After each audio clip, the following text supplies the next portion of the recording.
اللہ اللہ اللہ اللہ اللہ۔ السلام علیکم ورحمۃ اللہ وبرکاتہ۔ وعلیکم السلام ورحمۃ اللہ وبرکاتہ۔ ان الحمد للہ نحمده ونستعینه ونستغفره ونعوذ باللہ من شرور انفسنا ومن سیئات اعمالنا من يهده الله فلا مضل له ومن يضلل فلا هادي له واشهد ان لا اله الا الله وحده لا شريك له واشهد ان محمدا عبده ورسوله اما بعد فان خير الحديث كتاب الله وخير الهدي هدي محمد صلى الله عليه وسلم وشر الأمور محدثاتها وكل محدثة بدعة وكل بدعة ضلالة وكل ضلالة في النار۔ محترم حاضرین، سامعین و سامعات، ناظرین و ناظرات، کتاب التوحید کے اس درس میں آپ تمام حضرات کا خیر مقدم ہے۔ اللہ رب العالمین ہمارے اور آپ کے مل بیٹھنے کو قبول فرمائے، علم دین، علم نافع سیکھنے، اس کے مطابق عمل کرنے، اس کی دعوت عام کرنے اور اس راستے میں آنے والی مصیبتوں کے اوپر اللہ رب العالمین ہمیں اور آپ کو صبر کی توفیق نصیب فرمائے۔ محترم حاضرین و حاضرات، گزشتہ درس میں ہم لوگ تبرک کے مسائل پڑھ رہے تھے اور بات جا کر کے رکی تھی مسئلہ نمبر 10 کے اوپر کہ اللہ کے نبی جناب محمد رسول اللہ صلی اللہ علیہ وسلم، یا مسئلہ نمبر 11 کے اوپر کہ شرک کے اصغر اور شرک اکبر، یعنی شرک کی دو قسمیں ہوتی ہیں، شرک اکبر اور شرک اصغر۔ اور صحابہ کرام کا جو یہ طلب تھا، جو انہوں نے اللہ کے نبی صلی اللہ علیہ وسلم سے کہا تھا کہ ہمارے لیے بھی ذات انوات بنائیے جیسے مشرکین کے لیے ذات انوات ہے، مصنف رحمۃ اللہ علیہ اس کو شرک اصغر میں مانتے ہیں۔ چلیں اس کے بعد مسئلہ نمبر 12۔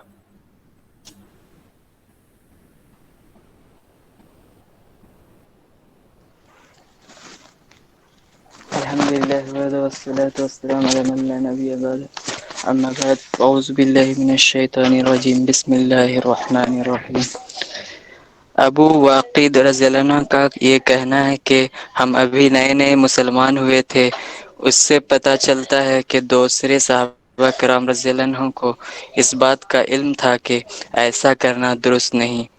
بالکل، حدیث میں حضرت ابو واقد اللیثی راوی حدیث کی یہ صراحت کہ ہم لوگ نحن حدثاء عہد بالاسلام، ہم لوگ اسلام میں ابھی جدید تھے، نئے تھے، اس سے یہ پتہ چلا کہ جن لوگوں نے اللہ کے نبی صلی اللہ علیہ وسلم سے مطالبہ کیا تھا وہ لوگ ابھی اسلام میں جدید تھے اور ان کو یہ مسئلہ پتہ نہیں تھا۔ جو قدیم صحابہ تھے، جو پرانے تھے، جن کا اسلام پرانا تھا، ان لوگوں کو یہ بات پتہ تھی، اس وجہ سے ان لوگوں نے اللہ کے نبی صلی اللہ علیہ وسلم سے ایسی کوئی طلب نہیں کی، ایسی کوئی گزارش اللہ کے نبی صلی اللہ علیہ وسلم سے نہیں کی۔ جی 13، اس سے اظہار تعجب کے موقع پر اللہ اکبر کہنے کا جواز بھی ملتا ہے، نیز اس میں ان لوگوں کی تردید ہے جو اسے مکروہ سمجھتے ہیں۔ بالکل، ہم نے وضاحت کی تھی کہ کچھ لوگ تعجب کے اظہار کے وقت اللہ اکبر کہنے کو مکروہ سمجھتے ہیں، حالانکہ یہ بات درست نہیں ہے۔ سبحان اللہ بھی کہہ سکتے ہیں، اللہ اکبر بھی کہہ سکتے ہیں، یہ دونوں اللہ کے نبی جناب محمد رسول اللہ صلی اللہ علیہ وسلم سے ثابت ہیں۔ چلیے 14، شرک و بدعت کے تمام ذرائع کا سد باب کرنا چاہیے۔ سدباب کرنا چاہیے۔ شرک کے جتنے بھی ذرائع ہو سکتے ہیں، کفر کے جتنے بھی ذرائع ہو سکتے ہیں، ان ذریعوں کو بند کرنا چاہیے، اور شرک کے جانب جانے والے جتنے راستے اور جتنے دروازے ہیں، جن کو چور دروازہ کہا جاتا ہے شرک کی طرف جانے کے لیے، تو اللہ کے نبی جناب محمد رسول اللہ صلی اللہ علیہ وسلم نے ان تمام دروازوں کو بند کیا، اور آپ نے توحید کی چہار دیواری کو